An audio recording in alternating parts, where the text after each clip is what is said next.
संपूर्ण देशात कोरोना विषाणूने हाहाकार केला आहे।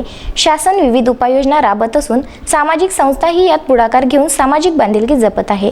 माहूर येथेही रेणुकादेवी संस्थांच्या वतीने नागरिकांना मास्कचं वाटप करून कोरोनाच्या प्रतिबंधासाठी जनजागृती करण्यात आली।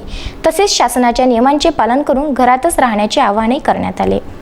माहूर गडावरील रेणुकादेवी संस्थांच्या वतीने पत्रकारांसह विविध कार्यालयामध्ये शेकडो कापडी मास्कचे वाटप करण्यात आले। रेणुकादेवी संस्थांचे विश्वस्त संजय कान्नव, व्यवस्थापक योगेश साबळे, गटविकास अधिकारी विशाल सिंग चव्हाण यांच्या हस्ते एटीएम पॉइंट येथे पत्रकारांना 40 मास्कचे वाटप करण्यात आले। त्यानंतर वीज वितरण कंपनी कार्यालय यांना 30, police station 100, medical association 50, Maharashtra ग्रामीण बँक 25, भारतीय स्टेट बँक 30, किराणा व्यापारी संघटना यांना 50 मास्कचे वाटप करण्यात आले। श्री रेणुकादेवी संस्थान विश्वस्त समितीचे अध्यक्ष तथा प्रमुख जिल्हा न्यायाधीश दीपक धोडकिया, सचिव तथा सहाय्यक जिल्हाधिकारी अभिनव गोयल, कोषाध्यक्ष तथा तहसीलदार सिद्धेश्वर वरणगावकर यांच्या मार्गदर्शनाखाली कोरोनाच्या काळात गरजूंना मदतीचा हात देण्यात येत आहे।